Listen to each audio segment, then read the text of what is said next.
Bonjour chers étudiants. Dans le cadre de notre pédagogie de renforcement, je vous présente une capsule en microéconomie de S1 qui concerne l'équilibre du consommateur, d'une partie théorique et également pratique. Si on prend un consommateur, il consomme pour réaliser une satisfaction de ses besoins. On mesure la satisfaction de ses besoins à travers ce qu'on appelle l'utilité totale. Donc la première question, c'est quoi l'utilité totale? Donc l'utilité totale d'un bien X mesure la satisfaction globale que l'individu retire de la consommation de ce bien. Plus on consomme, plus on est satisfait. Les propriétés de cette utilité totale. La première propriété, c'est la cardinalité de l'utilité. On suppose en premier lieu que l'utilité est mesurable et chiffrable, c'est-à-dire qu'on peut lui donner un chiffre. Par exemple, on dit l'utilité totale est égale à 100, mais 100 unités. Dans ce cas-là, on va dire que l'utilité elle est mesurable et également on peut lui donner un chiffre, donc elle est quantifiable. Mais en pratique, en réalité, cependant, c'est une variable qualitative, subjective et relative, l'utilité totale. Donc, l'utilité totale, elle est qualitative dans la mesure où il est difficile qu'on lui accorde un chiffre. On peut dire satisfait, très satisfait, peu satisfait ou insatisfait. Subjective, c'est-à-dire il dépend d'une personne à une autre. Et relative, il dépend de la situation dans laquelle on se trouve. Deuxième propriété, on va accorder à l'utilité totale, c'est l'additivité. On suppose que l'utilité de plusieurs biens est la somme algébrique de leurs utilités. C'est-à-dire l'utilité quand on consomme un produit A et B, c'est l'utilité totale de A plus l'utilité totale de B. Mais cela n'est valable que juste lorsque les biens sont indépendants. C'est-à-dire qu'il n'y a pas de lien entre les biens. Il n'est pas valable lorsqu'ils sont par exemple complémentaires ou substituables. Pour les biens complémentaires ou substituables, la somme de leurs utilités n'est pas égale à la somme algébrique de la satisfaction globale. Donc, pour illustrer le calcul de l'utilité, on va se fier à l'exemple suivant. Donc vous avez un consommateur qui consomme un bien X avec plusieurs unités. À 1, on va demander au consommateur combien vous ressentez de satisfaction. Il va nous donner qu'il ressent une utilité qui est égale à 8. À la deuxième unité, il ressent une satisfaction de 14. À la troisième, 19. À la quatrième, il ressent une satisfaction de 22. À la cinquième, il ressent une satisfaction également de 22. Mais à la sixième, il revient égal à 19. De ce fait, si on analyse son évolution, on va trouver que l'utilité totale, il varie de 8, 14, 19, 22, 22, puis il descend à 19, à la sixième unité. Donc, elle est croissante, elle atteint un maximum, puis il devient décroissante. La fonction d'utilité. Notion maintenant de l'utilité marginale. Pour l'utilité marginale, c'est un indicateur également issu du calcul de l'utilité totale, représenter sa définition. L'utilité marginale d'un bien X, noté UMX, est l'utilité retirée de la consommation d'une unité additionnelle d'un bien. Donc, comment on va le dire? Donc, tout simplement, lorsqu'on consomme un bien, la somme de satisfaction de 3 unités, et c'est l'utilité totale, et la satisfaction ajoutée par la troisième unité, c'est l'utilité marginale. Le calcul maintenant de l'utilité marginale. Donc, quand on a un bien non divisible, donc il faut faire la distinction entre bien indivisible et non divisible. Quand on a un bien non divisible, c'est-à-dire qu'on ne peut pas utiliser que par unité, par exemple une voiture. Donc, on peut utiliser 1, 2 ou 3 voitures. Mais une voiture et demie, ça n'a pas de sens. Donc, consommer que par unité, la moitié d'une voiture n'est pas utile et n'a pas un sens également et ne peut satisfaire le besoin de transport.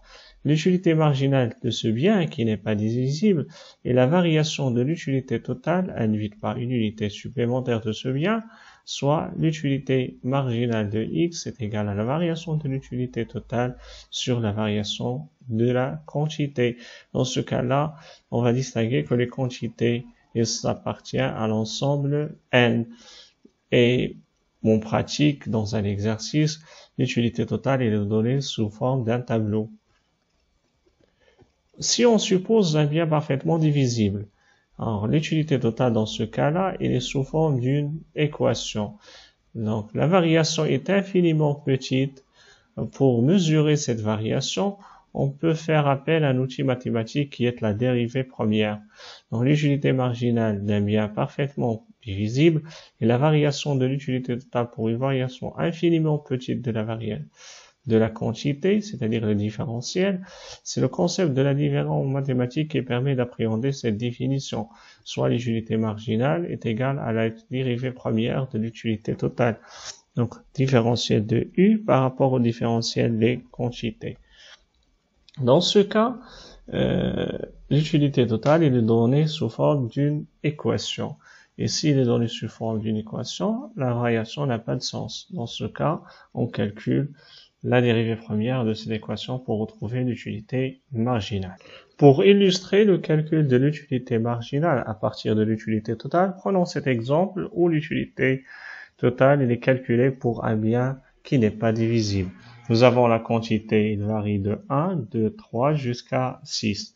Et l'utilité totale, il varie de 8 jusqu'à 22, puis il devient égal à 19. Donc, comment nous allons calculer l'utilité marginale? On applique la formule où les biens ne sont pas divisibles.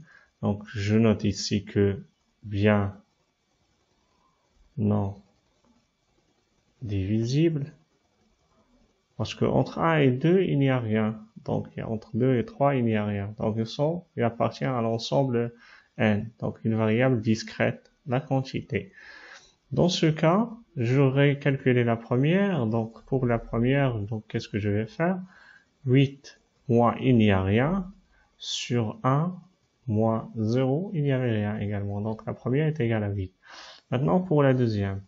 La deuxième, c'est 14 moins 8 plutôt, divisé par 2 moins 1 est égal à 6 sur 1. Dans ce cas-là, est égal à 6. Nous avons la troisième, c'est 19 moins 14 sur 3 moins 2 est égal à 5 sur 1 est égal à 5. De la même façon, 22 moins 19 sur 4 moins 3 est égal à 3. De la même façon, 22 moins 22 est égal à 0. Et 19 moins 22 est égal à moins 3 sur 1. Dans ce cas-là, est égal à moins 3. Donc voilà le calcul de l'utilité marginale. Si on va tracer dans un graphique, on aura la tendance suivante. Comme vous constatez, l'utilité totale elle est croissante jusqu'à 22, puis il devient décroissante jusqu'à 19. Alors que l'utilité marginale elle est décroissante, mais positive jusqu'à ce qu'il atteigne 0, puis elle devient négative, est égale à moins 3. Dans ce cas, quelle relation peut exister entre l'utilité totale et l'utilité marginale? Si on analyse, si nous avons l'utilité marginale, elle est positive, dans ce cas-là, l'utilité totale, elle est croissante.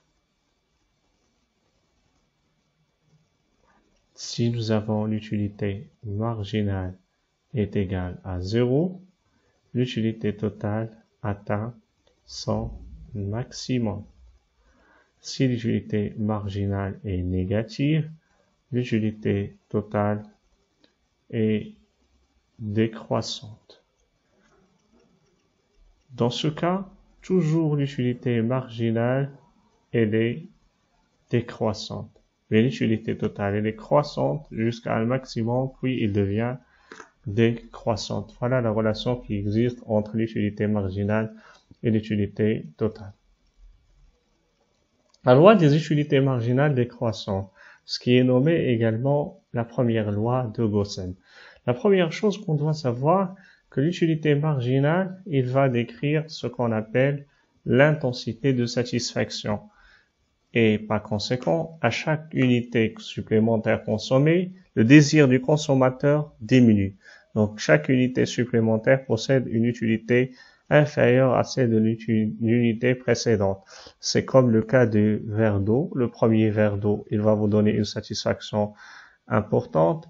Et le deuxième, il va vous ajouter de la satisfaction, mais de façon inférieure par rapport au premier verre d'eau. Autrement dit, l'utilité marginale, elle est décroissante. Donc, plus on consomme, plus l'intensité de satisfaction est diminue. Dans ce cas, ce qu'on retient, que l'utilité marginale va nous donner le degré d'intensité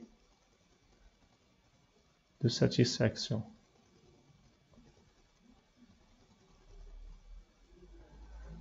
Qui diminue avec la consommation. La relation entre l'utilité marginale et l'utilité totale, telle que nous l'avons décrit auparavant, l'utilité totale atteint son maximum au point de satiété, c'est-à-dire au point de saturation du consommateur qu'on va noter le point S. Au point S, comme vous constatez sur le graphique, l'utilité marginale, elle est nulle. Une unité supplémentaire de la consommation n'augmente plus la satisfaction. Au contraire, il va entraîner la diminution de la satisfaction si la consommation de X est poussée au-delà du point de saturation. Marginale devient négative. L'utilité marginale devient négative et l'utilité totale diminue. On suppose qu'un individu arrête sa consommation au point S. Donc, on fait l'hypothèse que l'utilité marginale est normalement décroissante, mais toujours positive. Regardez, nous avons un principe qui est le principe de non-saturation des besoins. Ce qui veut dire que rare dans les cas où on arrive au point de saturation où le plaisir est égal à son maximum. Donc, on s'approche. Mais dans les biens biologiques qu'on consomme, on sent le point de saturation. Et dans les autres biens, on ressent pas cette satisfaction maximale. Dans ce cas, on a toujours envie de consommer, mais l'envie et l'intensité de satisfaction, elle, qui diminue. Donc,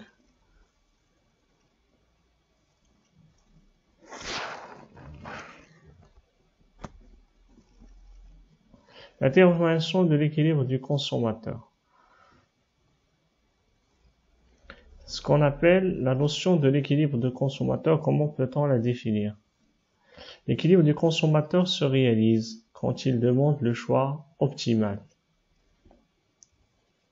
Pour que le consommateur soit en équilibre, il faut deux conditions de base pour qu'il soit rempli. C'est ce qu'on appelle la deuxième loi de Gaussen.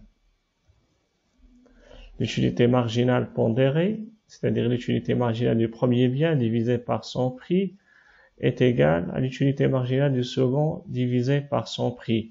L'utilité marginale pondérée, c'est l'utilité marginale de X sur son prix, P de X, l'utilité marginale de Y est divisée par le prix de Y.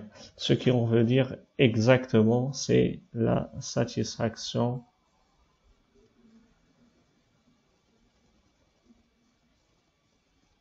d'un dirham additionnel.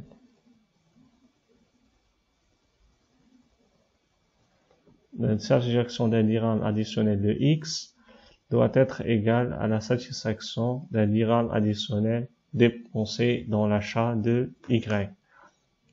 Ça, est-ce qu'il est suffisant? Non.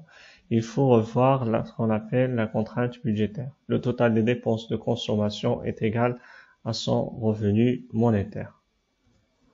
R est égal X, P de X sur Y, P de Y, c'est ce qu'on appelle, et ce qu'on va expliquer par la suite, la contrainte budgétaire.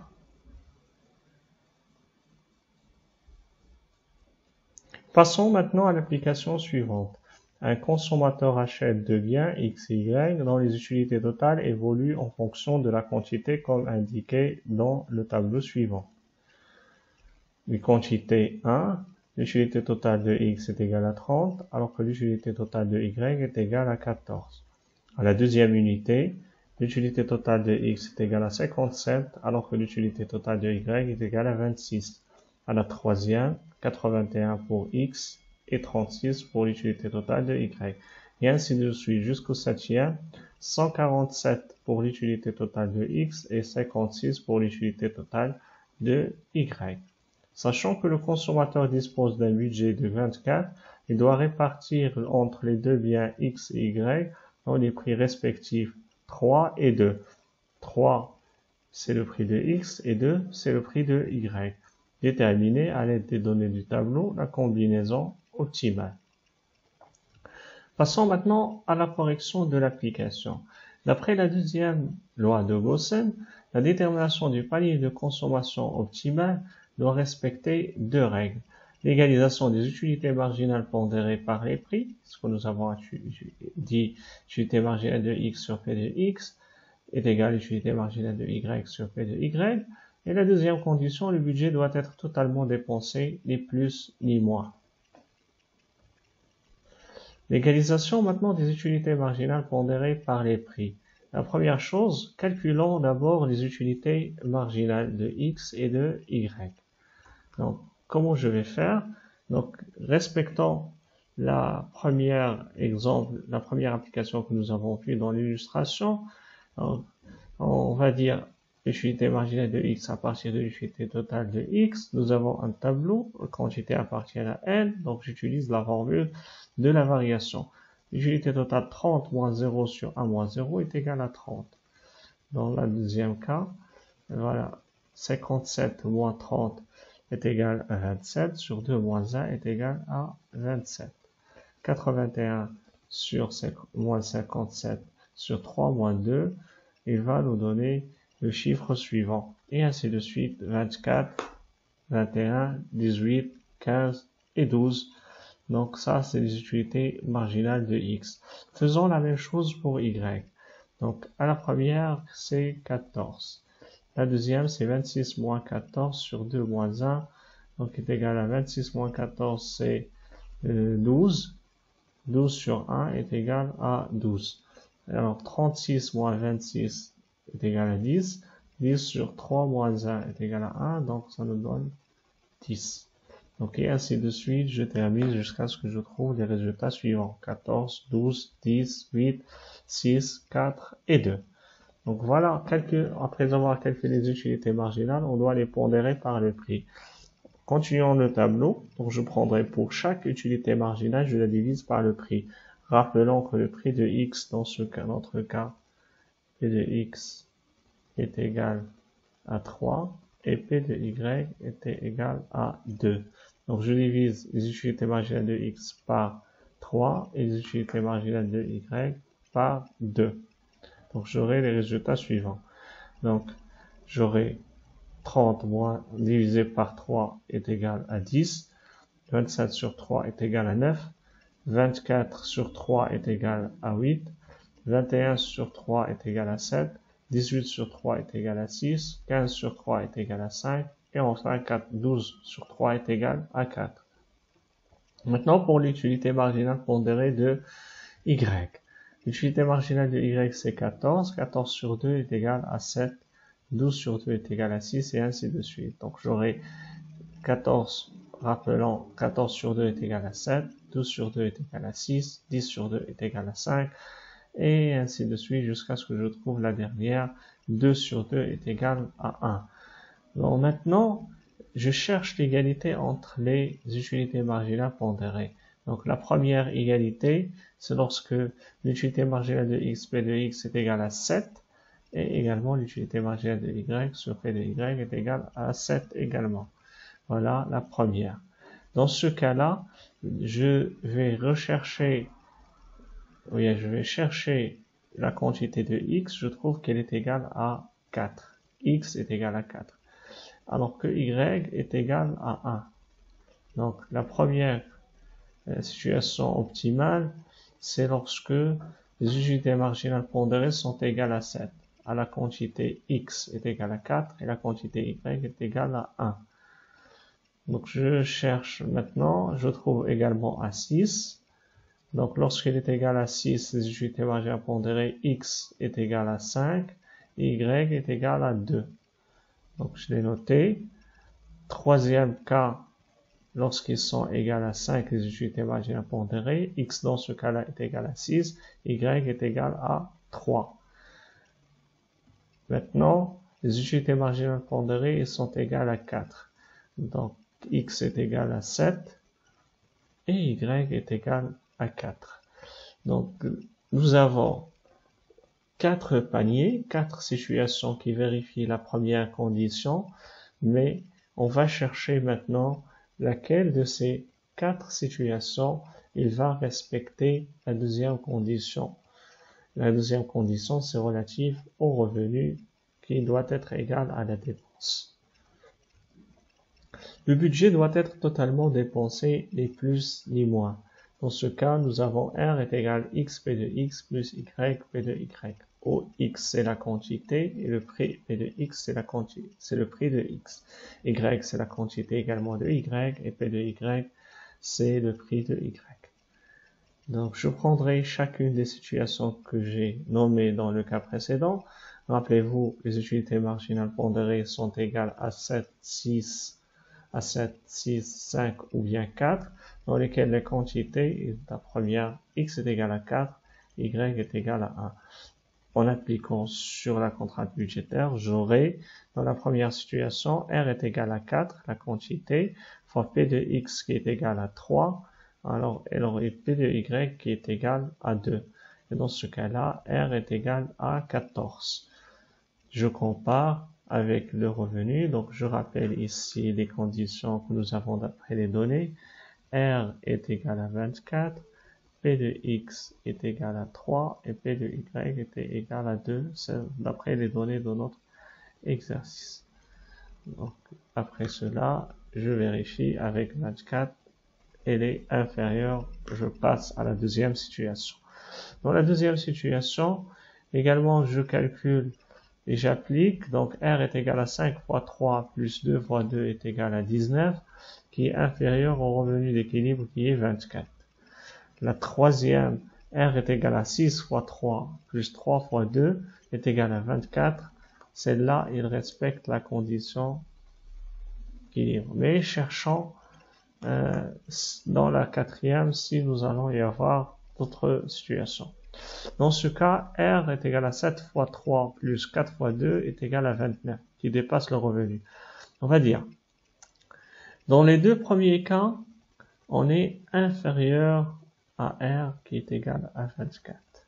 Ici, on est égal à R qui est égal à 24.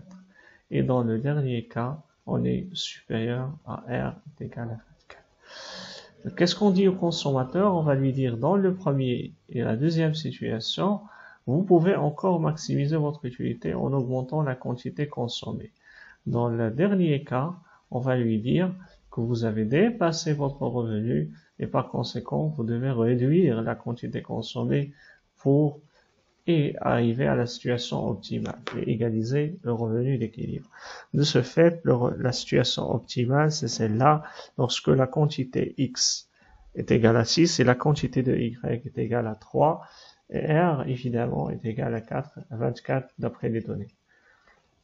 Maintenant, revenons sur le tableau. C'est la situation d'équilibre qui est mentionnée en jaune, dans laquelle on va chercher maintenant le niveau d'utilité totale. Regardez, à 5, lorsque je consomme 5 unités devient 6 unités devient X, l'utilité marginale pondérée est égale à 5. Dans ce cas, l'utilité totale de X est égale à 135. Et lorsque je consomme 3 unités devient Y et l'utilité marginale pondérée est égale à 5, dans ce cas-là, j'aurai une utilité totale qui est égale à 36. En respectant le principe d'activité, leurs conditions d'activité, étant donné que les deux biens sont indépendants. Donc j'aurai l'utilité totale globale, c'est 135 plus 36. Voilà ce que j'ai comme résultat qui est égal à 171. Passons maintenant à l'utilité ordinale. Pourquoi on va penser à l'utilité ordinale? On a vu que l'utilité cardinale n'est pas réalisable en pratique. C'est-à-dire que lorsque je fais mes achats, je ne fie pas au calcul des utilités. Mais je peux faire ce qu'on appelle des préférences. Je peux préférer A à B ou bien B à C. De ce fait, on va classer les biens par utilité. Ça respecte le principe en réalité. Donc, passons à l'utilité ordinale. Lorsqu'il devient difficile de mesurer l'utilité totale, le consommateur procède à une évaluation ordinale de l'utilité. Dans ce sens, il peut établir un simple ordre de préférence entre les biens ou les combinaisons de biens. Dans ce cas, le consommateur, il peut faire le choix entre les différents biens à travers leur utilité. Si on a deux collections de biens A et B, le consommateur peut toujours dire en se référant qu'il préfère A à B lorsque l'utilité de A, dans ce cas-là, est supérieure à celle de B. Qu'il préfère B à A, cela veut dire que l'utilité de A elle est inférieure à celle de B. A et B lui sont indifférents, c'est-à-dire il ne préfère aucun des deux. Voilà, il préfère l'un des deux. C'est-à-dire il n'y a pas une préférence particulière soit à A, soit à B. Dans ce cas-là, l'utilité de A est égale à celle de B. Donc je suis indifférent. Que je choisis A ou B, c'est la même chose. Donc le même niveau d'utilité totale. Il peut ranger A et B par ordre de préférence si A et B sont indifférents, et cela veut dire qu'ils ont le même rang. Si le consommateur veut permuter les unités des biens en sauvegardant le même niveau d'utilité, une courbe lui sera utile, on l'appelle la courbe d'indifférence. Récapitulons, dans l'ordre, je peux choisir A ou bien B. Dans ce cas-là, j'ai ce qu'on appelle la préférence. Si je suis, voilà, dans la situation où je ne peux pas trancher les mêmes utilités de A, il est égal à B. Dans ce cas-là, je suis indifférent. Et dans cette situation, je peux permuter les unités de A et de B. Je change la quantité de A et de B et je reste sur le même niveau d'utilité. Cela nous permettra de tracer une courbe qu'on appelle la courbe d'indifférence. Regardons la courbe d'indifférence. Au début du XXe siècle, Pareto développe la théorie des courbes d'indifférence. Selon cette théorie, on n'a plus besoin de mesurer et de quantifier l'utilité. Pareto adopte une approche ordinale dans laquelle l'individu ne mesure plus le niveau d'utilité, mais est seulement capable d'indiquer un ordre de préférence. La courbe d'indifférence, c'est celle-là qui est présentée en rouge. Au-delà, le niveau d'utilité est supérieur et en bas, le niveau d'utilité est inférieur. Donc, les propriétés de cette courbe d'indifférence. La première propriété est celle que les courbes d'indifférence sont des courbes décroissantes. C'est l'hypothèse de non-saturation et celle de substituabilité des biens qui justifie cette propriété. La deuxième propriété. Les courbes d'indifférence ne se coupent pas. Lorsque deux courbes ont un point commun, on va dire qu'elles sont confondues. Deux courbes ne peuvent jamais se couper en raison de la transitivité des préférences. Comme vous constatez, les courbes, ils sont parallèles, ils sont décroissants, ils sont parallèles. On ne peut pas prévoir qu'ils soient coupés. Ils soient coupés, c'est-à-dire qu'ils doivent être confondus, parce que deux courbes d'indifférence veulent dire deux niveaux d'utilité qui sont complètement différentes. Troisième propriété, c'est que les courbes d'indifférence sont strictement convexes par rapport à l'origine convexe, c'est-à-dire qu'ils ont une pointure comme ça. Cela s'explique par quoi? Il s'explique mathématiquement par que la courbe d'indifférence est située entièrement au-dessus, c'est-à-dire au-dessus de sa tangente. Si nous traçons une tangente, elle est au-dessus de la tangente. Économiquement, la convexité est liée à la substituabilité des biens et la loi de l'utilité marginale décroissante. La substituabilité, c'est-à-dire lorsque je diminue la consommation d'un bien, j'ajoute la consommation de l'autre bien et vice-versa. Lorsque je augmente la consommation d'un bien, je diminue la consommation de l'autre bien. Dans une remarque, on va noter la variation négative de la quantité de bien Y nécessaire pour l'augmentation de bien X est mesurée par le taux marginal de substitution appelé TMS. Le taux marginal de substitution entre les biens, entre deux biens Y et X, ou bien X et Y, mesure la variation de la quantité consommée du bien Y qui est nécessaire le long d'une courbe d'indifférence pour compenser une variation infiniment petite de la quantité consommée du bien X. Si par exemple TMS X de Y est égal à 2, cela veut dire quoi? Cela veut dire que lorsque le consommateur cède 2 unités de bien Y, il doit ajouter une unité supplémentaire de bien X pour rester sur la même courbe d'indifférence ou bien avoir le même niveau d'utilité. Lorsque le consommateur fait varier la quantité d'un bien par rapport à un autre, il s'agit de la différentielle totale de la fonction d'utilité. Le TMS correspond au rapport des utilités marginales des deux biens. Donc ici, je mets le moins parce que le TMS, c'est la pente de la tangente et elle est négative, et je le prends toujours en valeur absolue. Ce qui, pour retrouver la valeur positive, je fais le point, le signe moins. Et par conséquent, il serait égal à l'utilité marginale de X par rapport à l'utilité marginale de Y. Au niveau graphique et dans une remarque, on va dire que graphiquement, le TMS est la pente, c'est-à-dire le coefficient directeur de la tangente à la courbe d'indifférence en un point donné. Qu'en est-il maintenant de la signification économique de la décroissance du TMS? Économiquement, ça signifie quoi? Que le TMS est décroissant. Les premières unités cédées de Y ont une utilité marginale faible car le bien Y se trouve encore en abondance alors que les premières unités de bien X ont une utilité marginale forte car le bien X est encore rare. La décroissance du TMS découle donc de la convexité de la courbe d'indifférence. Lorsqu'on se déplace de la gauche à droite sur cette courbe, le TMS décroît en valeur absolue. Elle résulte également de la loi de substitution entre les biens qui implique que la valeur relative de substitution d'un bien est inhérente à sa rareté ou à son abondance. La décroissance du TMS, en effet, résulte donc de la loi des utilités marginales décroissantes, ce qu'on retient. Concernant maintenant la contrainte budgétaire. La contrainte budgétaire signifie que le total des dépenses doit être égal au total des revenus du consommateur, ce qui lui constitue pour lui une contrainte budgétaire. Vous ne pouvez pas dépenser plus que vous avez comme revenu, et si vous dépensez moins, on va vous demander de dépenser plus pour augmenter votre niveau de satisfaction. Donc, il faut y avoir l'égalité pour la contrainte budgétaire entre le revenu et les dépenses. Donc, au niveau de la représentation graphique, la contrainte budgétaire est représentée de cette façon. Donc, celle-là, c'est la courbe de représentation. La courbe de représentation qui découle de la contrainte budgétaire qui est R est égal X P de X plus Y P de Y. De ce fait, Y serait égal,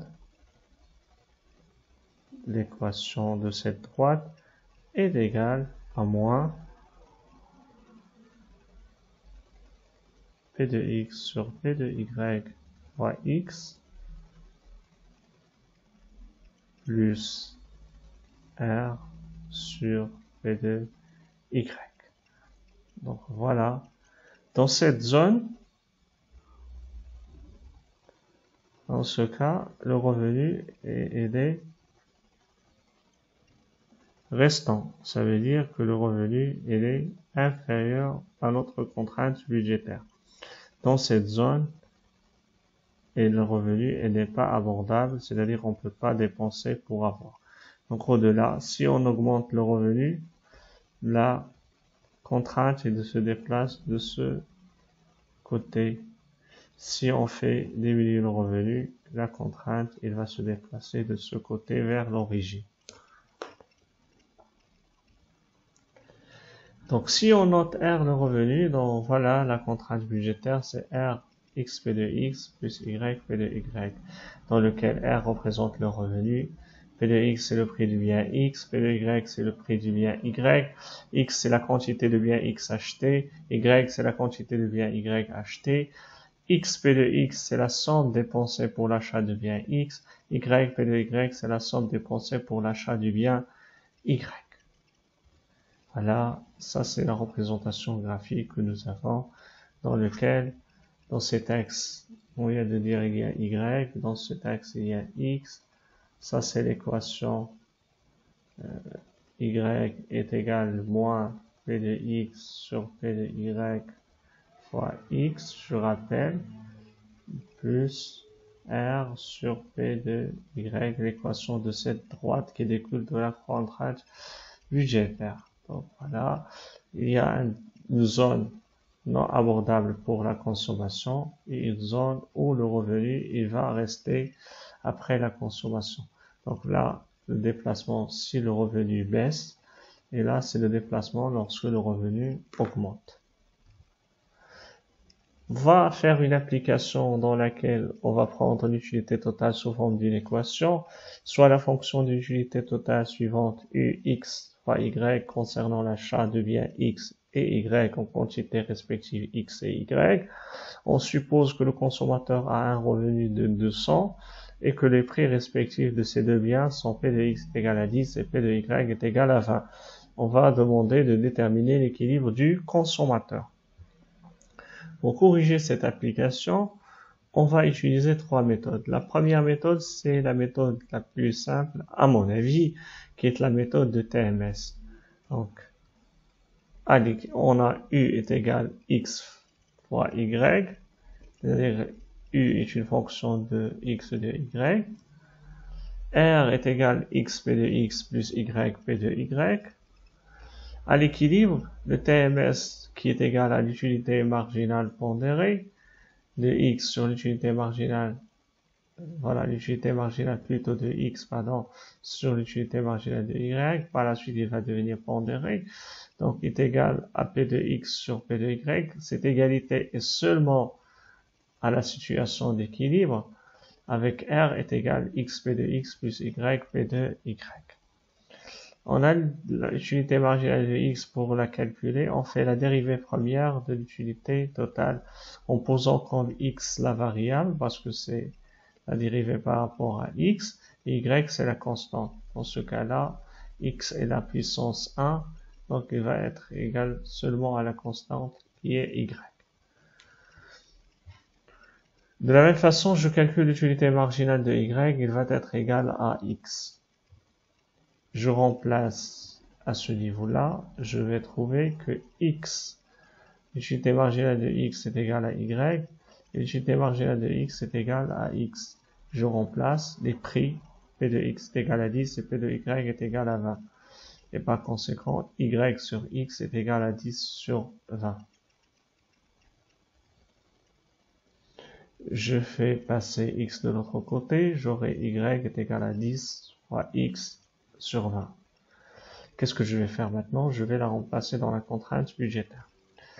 Donc, x, y est égal à 1 demi x. Et à la suite, je remplace dans la contrainte budgétaire. Voilà. Remplaçons dans la contrainte budgétaire. La contrainte budgétaire, je rappelle que c'est r x p de x plus y p de y. R est 200. X, c'est la quantité. Le prix de x est égal à 10. Y, c'est la quantité. Et le P de Y est égal à 20. Je remplace Y, comme je l'ai indiqué, qui est égal à 1 demi X.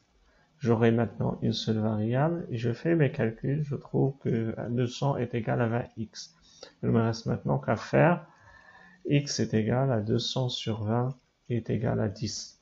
Une fois que j'ai trouvé X, je remplace dans Y et je trouve que y est égal à 1 demi x, c'est 1 demi fois 10 est égal à 5. Donc, x est égal à 10, y est égal à 5, qui maximise l'utilité totale, x fois y, 10 fois 5 est égal à 50, c'est le niveau d'utilité optimal. Passons maintenant à la deuxième méthode. On peut utiliser également une deuxième méthode qui s'appelle la méthode de substitution. On a u est égal à x fois y, avec r xp de x, yp de y. Dans ce cas-là, j'écris y en fonction de x à partir de la contrainte budgétaire. Donc, y est égal à x, je ramène p de x, xp de x de l'autre côté, ça va être moins p de x sur p de y, et plus r sur p de y. Faites vos calculs, ce n'est qu'une transformation en écrivant y en fonction de autres paramètres.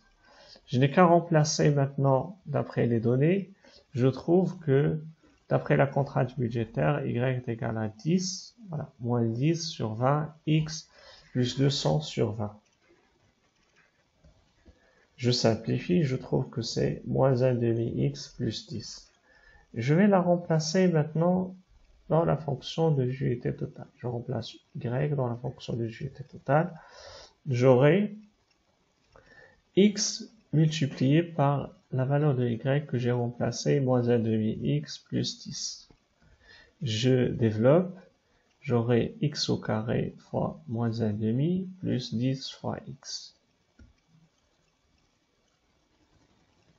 Puisque, voilà, l'utilité totale est égale à moins 1 demi x au carré plus 10x, pour qu'il soit maximum l'utilité totale, il y a une condition de premier ordre que la dérivée première soit égale à 0. Je fais la dérivée par rapport à x. Je fais descendre 2. 2 fois moins 1 demi x plus 10 est égal à 0. Ce qui va me donner, c'est moins x est égal à 10.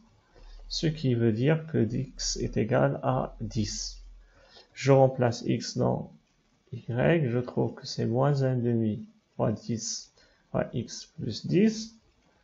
C'est-à-dire x est égal à 10, et dans lequel y serait égal à 5.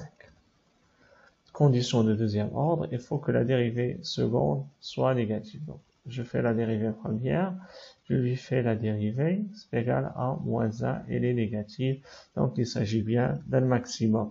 X est égal à 10 et y est égal à 5, maximise l'utilité qui est égale à x fois y, 5 fois 10 égale à 50. Ça, c'était la deuxième méthode, la méthode de substitution. Les trois méthodes, ils donnent le même résultat. Donc, voyons maintenant la troisième méthode. La troisième méthode, c'est celle de la méthode de Lagrange. On a u est égal à x fois y, r est égal à xp de x plus yp de y. À ce niveau-là, je dois penser, est-ce que je cherche le niveau d'utilité? Est-ce que c'est ça l'objectif? Et la contrainte, c'est r. Parfois, c'est inversé selon l'exercice. Parfois, on va vous donner le niveau de l'utilité et vous cherchez le R minimum, ce qui va être votre objectif. Mais dans notre cas, on va chercher l'utilité comme étant l'objectif. La fonction du multiplicateur de Lagrange s'écrit. Donc ça, c'est la fonction de Lagrange. Donc la fonction de l'utilité ou bien la fonction d'objectif, plus lambda, un paramètre qu'on va ajouter, qu'on appelle le multiplicateur de Lagrange, multiplié par la contrainte budgétaire. Donc R est égal à xp de x plus y de y. Je mets l'ensemble des éléments et je remplace par moins. Dans ce cas-là, la fonction de Lagrange, je remplace par les données de mon exercice. X fois y, c'est la fonction d'utilité. Et 200, c'est R. 10, c'est P de X. Et 20, c'est P de Y. À l'optimum, les dérivées partielles, normalement, doivent être égales à 0. La première, je fais la dérivée par rapport à X. Donc, je dérive ici par rapport à X, il me reste Y. Je dérive ici par rapport à x, il n'y a pas le x, donc cette constante est égale à 0. Je dérive ici par x, donc je vais avoir moins 10, mais je n'oublie pas le lambda qui est multiplié. Alors je dérive ici également par rapport à x, il n'y a pas le x, donc c'est une constante qui est égale à 0. La dérivée partielle est égale à 0. Ce qui veut dire que j'écris lambda est égal à y divisé par 10. De la même façon, je fais la dérivée partielle par rapport à y.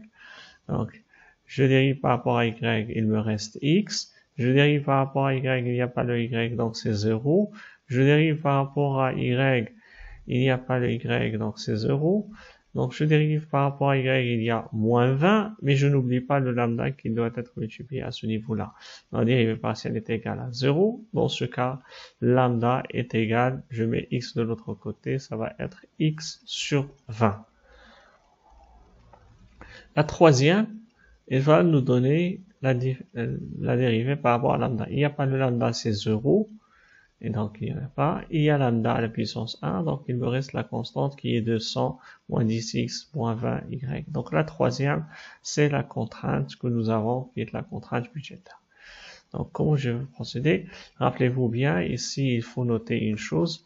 Le lambda, si vous vous en rappelez, c'est l'utilité marginale de x sur p de x. Est égal à l'utilité marginale de y ici sur p de y.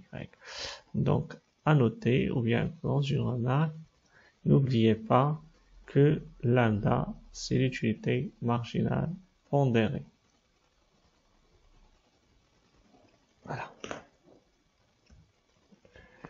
Continuons notre calcul. Donc, j'ai trouvé la première, la deuxième et la troisième dérivée. Voilà leurs données. Donc, je vois que lambda est égal à ces deux éléments. Je fais leur égalité.